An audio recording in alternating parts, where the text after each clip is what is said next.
প্রাক্তন যে সরকার তারা যে কর্পোরেট স্টাইলে সরকার চালাতো সেইভাবে তারা চালাবে না।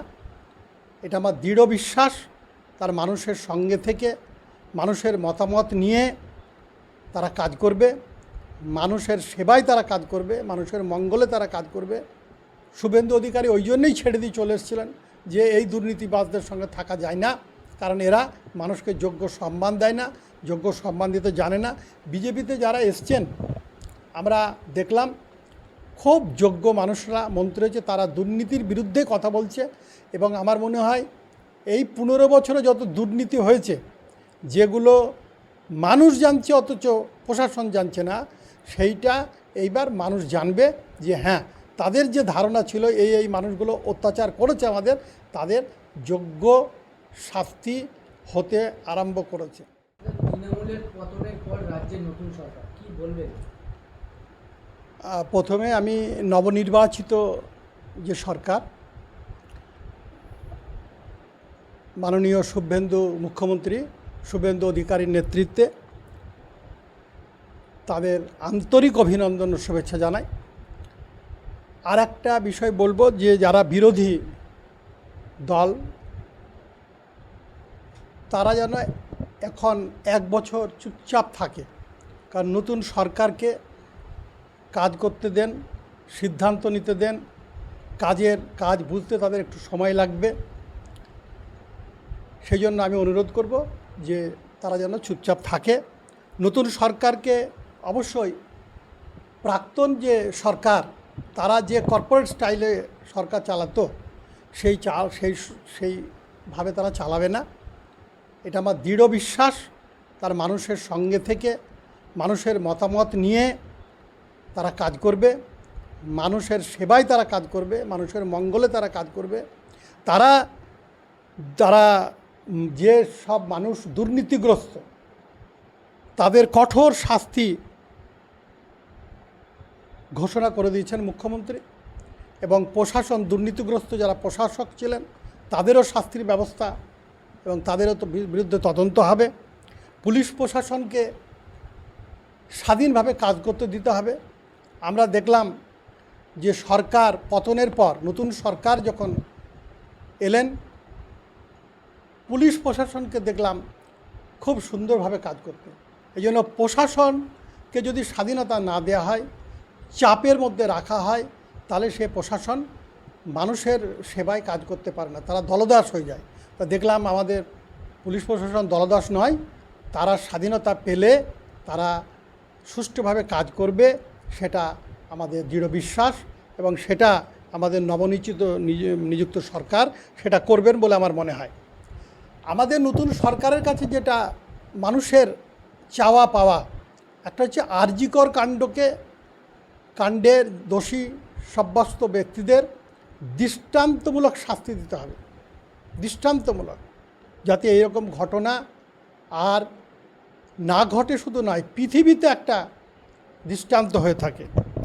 শিক্ষক দুর্নীতি, শিক্ষকদের যে যোগ্য শিক্ষক তাদের পাশাপাশি অযোগ্য শিক্ষককে টাকার বিনিময়ে যাদের চাকরি দেওয়া হয়েছে তাদের যেমন শাস্তি দিতে হবে, তেমনি যারা এই টাকা পয়সা নিয়ে কোটি কোটি টাকা তুলে অযোগ্যদের শিক্ষা প্রতিষ্ঠানে বসিয়েছেন, তাদের দুইজনকেই কঠোর শাস্তির ব্যবস্থা করতে হবে। সিন্ডিকেট রাজ তোলাতে হবে, এবং যারা সিন্ডিকেট রাজে যারা পান্ডা তাদের কঠোর হাতে দমন করতে হবে এবং দৃষ্টান্তমূলক শাস্তি দিতে হবে। সর্বোপরি প্রাক্তন সরকারের সিস্টেমকে ছুঁড়ে ফেলে দিয়ে মানুষের সঙ্গে থেকে মানুষের হয়ে কাজ করতে হবে। শিক্ষিত যোগ্য ব্যক্তিদের সম্মান দিতে হবে, এরা দীর্ঘদিন সম্মান পায়নি। শিক্ষিত যোগ্য ব্যক্তিদের সম্মান দিতে হবে, এবং দুর্নীতিগ্রস্ত যেসব শিক্ষক যারা শিক্ষারত্ন পেয়েছেন সেই শিক্ষারত্ন ঘুরিয়ে নিতে হবে এবং তাদের ভৎসনা করতে হবে যে তারা পাওয়ার যোগ্য নয়, সেটা প্রকাশ্যে তাদের বিরুদ্ধে বলতে হবে। বিজেপির রাজ্য সভাপতি শ্রমিক ভট্টাচার্য মহাশয় পরিষ্কার করে বলে দিয়েছেন, ভারতবর্ষে যারা বসবাস করেন হিন্দু মুসলমান এইভাবে দেখা হবে না, যারা দেশকে ভালোবাসেন, সে হিন্দু মুসলমান সবাইকে নিয়ে দেশ গড়ার কাজ, রাজ্য গড়ার কাজ তারা করবেন। এবং যেটা হচ্ছে অস্ত্র হাতে নিয়ে যেসব জিহাদি, তাদের বিরুদ্ধে কঠোর ব্যবস্থা সরকার নেবে। এবং সেটাতে আমাদের নয়া সরকারকে প্রথমেই ধন্যবাদ দিব যে শিক্ষিত, উচ্চশিক্ষিত যারা মুসলিম সমাজ, তারা কিন্তু ভীষণ খুশি। কারণ তাদের মনে রাখতে হবে যে এই সরকারকে আনার পেছনে একটা বিরাট ভূমিকা মুসলমানদের আছে। কারণ মুসলমানরা ভোটটা হয়তো ঘুরিয়ে দিয়েছে, সরাসরি বিজেপিকে ভোট অনেক মুসলমান দিয়েছেন আমরা জানি, এবং ঘুরিয়ে অনেককে ভোট দিয়েছেন যাতে ওই বিজেপি ক্যান্ডিডেট যেতে ভোটটা ভাগ হয়ে যায়। সেই জন্য দেখবেন ওই হুমায়ুন কবিরের পার্টি, জনতা উন্নয়ন পার্টি এবং নওশাদ সিদ্দিকীর, যে ওদেরকে ভোট দিয়ে ভোটটাকে ভাগাভাগি করেছে। এতে কি হয়েছে, এর সুফলটা বিজেপি পেয়েছে এবং মুসলমানরা সেটা জেনেই করেছে যে বিজেপিকে আনতে হবে। কারণ বিজেপির ভয় মুসলমানদেরকে দেখানো হতো যে বিজেপি এলে এই হবে, তোমরা কষ্টে থাকবে, তোমাদের অনেক যন্ত্রণা বাড়বে, তোমরা আর মাথা তুলে দাঁড়াতে পারবেন না, তোমাদেরকে দেশ থেকে তাড়িয়ে দিবে। কিচ্ছু হবে না। বিজেপি তারা শাসন করতে এসছে, তারা মানুষকে অত্যাচার করতে আসেনি, রাজ্যের দেশের উন্নয়ন করতে এসছে। যদি উন্নয়নের যোগ্য ব্যক্তি থাকে মুসলমানরা, নিশ্চয়ই তারা সুযোগ সুবিধা পাবেন। আর যে নতুন সরকার যে সব সিদ্ধান্ত নিয়েছেন, যেমন মসজিদে মাইকে আজান বন্ধ বা মাইকে লাউড স্পিকারের শব্দটা কমাতে হবে, সেটা তো খুবই ভালো সিদ্ধান্ত। ধর্মীয় সব স্থানে তো এটা তো সব শুভ বুদ্ধিসম্পন্ন সব মানুষের বহু বছর থেকে আমার মতো মানুষ বলে এসছে যে এই কর্কশ্বরে এই একাধিক মসজিদে আজান সেটাকে বন্ধ করে। কারণ ইসলাম ধর্মে আছে হাদিসে যে একটা মসজিদ থেকে আর একটা মসজিদ মানে আজান শোনা গেলে সেখানে মসজিদ নির্মাণ করা যাবে না, কিন্তু যেখানে সেখানে দেখছি মসজিদই হয়ে যাচ্ছে। তো মসজিদের আজান বন্ধ, রাস্তায় নামাজ পড়া যাবে না। এটা তো মানে খুবই ভালো সিদ্ধান্ত। রাস্তায় নামাজ পড়বে কেন? রাস্তায় গাড়ি ঘোড়া, অসুস্থ পেশেন্ট তারা যাতায়াত করবে, এবং এখানে ওই সব করতে গিয়ে দেখা গেল একটা গোলমাল সৃষ্টি হলো। তা রাস্তায় নামাজ কেন হবে? কোনো ধর্মাবলম্বী মানুষ তো রাস্তায় করে বলে মনে হয় না। তো রাস্তায় নামাজ পড়া বন্ধ হয়েছে, সেটা খুব ভালো। আর একটা হচ্ছে প্রকাশ্যে গোমাংস বিক্রি বন্ধ এবং গোহত্যা বন্ধ, বা হাটে বাজারে যে গরুর বিক্রি নিষিদ্ধ। এটাতে উচ্চশিক্ষিত শিক্ষিত সমাজ সচেতন মুসলিমরা এই সিদ্ধান্তে বেজায় খুশি, খুবই আনন্দিত। এবং আরেকটা হচ্ছে যে যেখানে সেখানে মসজিদ নির্মাণ, মাদ্রাসা নির্মাণ করা যাবে না, এ বিষয়ে পরবর্তীতে সিদ্ধান্ত নিলে মুসলমানরা খুশি হবে। মুসলমানরা চায় যে রাজ্যের উন্নতি হোক, দেশের উন্নতি হোক। আর একটা বিষয় যে কোটা পদ্ধতি ওবিসি দরকার নাই। কারণ মুসলিমরা মেধার ভিত্তিতে আসুক, এবং গুণী মেধাসম্পন্ন প্রচুর মুসলিম শিক্ষিত মানুষ আছে যারা চায় যে মেধার ভিত্তিতেই আমরা চাকরি পাব। কিন্তু আমি এই নবনির্বাচিত সরকারকে অনুরোধ করব যেন সঠিক মূল্যায়ন হয় মেধার ভিত্তিতে। কারণ মেধার ভিত্তিতে মূল্যায়ন যদি হয়, তেমনি দেশ যোগ্য কর্মচারী পাবে, দেশ যোগ্য সেবক পাবে। কারণ মুসলিমদের মেধা আছে, তারা মেধার ভিত্তিতে ঢুকুক।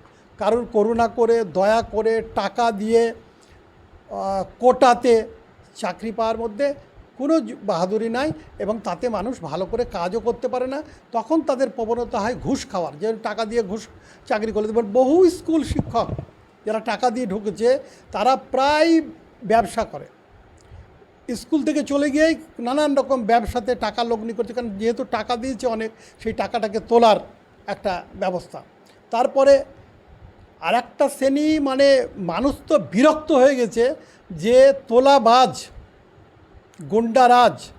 মানে আমরা এত অত্যাচারিত হয়েছি, এত বিরক্ত হয়েছি যে কি বলবো, যে অযোগ্য মাধ্যমিক পাস, হাই সেকেন্ডারি পাস সব নেতা, ব্লক প্রেসিডেন্ট, জেলা পরিষদের সভাধিপতি, জেলা কর্মাধ্যক্ষ হয়ে তারা সব স্করপিও গাড়িতে ব্যাজ, উত্তরীয়, তারপরে মেমেন্টো সব রেখে দিয়ে মানুষকে দেখাতে দেখাতে যাচ্ছে এবং লিখছে গাড়ির ভিতরে যে সভাপতি যে সে নীলবাতির গাড়ি নিয়ে ঘুরে বেড়াচ্ছে, পুলিশকে মানছে না, প্রশাসনকে মানছে না, থানায় গিয়ে গোলমাল করছে, থানাও ভয় করছে যে তৃণমূলের ওপর লেভেল থেকে ফোন আসবে। এই যে মানে কি বলবো, মানে ভয় দেখিয়ে, ভীতি দেখিয়ে মানুষকে তটস্থ করে রাখা, মানুষকে সন্ত্রস্ত করে রাখা, এতে মানুষ খুবই বিরক্ত হয়েছিল। তৃণমূল টের পায়নি। প্রথম 5 বছর এসে তারা নতুন একটা বামফ্রন্ট সরকারকে ফেলে দিয়ে এসেছিল, মানুষের অনেক সমর্থন নিয়ে এসেছিল। দ্বিতীয় যখন এলো তারা দুর্নীতিতে ডুবে গেল। তৃতীয়বার তবু ওই বিজেপির ভয় জুজু দেখে তারা ছিল, তাহলে তৃতীয়বারই পড়ে যেত। তো শুভেন্দু অধিকারী ওই জন্যই ছেড়ে দিয়ে চলে এসেছিলেন যে এই দুর্নীতিবাজদের সঙ্গে থাকা যায় না, কারণ এরা মানুষকে যোগ্য সম্মান দেয় না, যোগ্য সম্মান দিতে জানে না। বিজেপিতে যারা এসছেন আমরা দেখলাম খুব যোগ্য মানুষরা মন্ত্রী হয়েছে, তারা দুর্নীতির বিরুদ্ধে কথা বলছে এবং আমার মনে হয় এই 15 বছরে যত দুর্নীতি হয়েছে, যেগুলো মানুষ জানছে অথচ প্রশাসন জানছে না, সেইটা এইবার মানুষ জানবে যে হ্যাঁ, তাদের যে ধারণা ছিল এই মানুষগুলো অত্যাচার করেছে আমাদের, তাদের যোগ্য শাস্তি হতে আরম্ভ করেছে।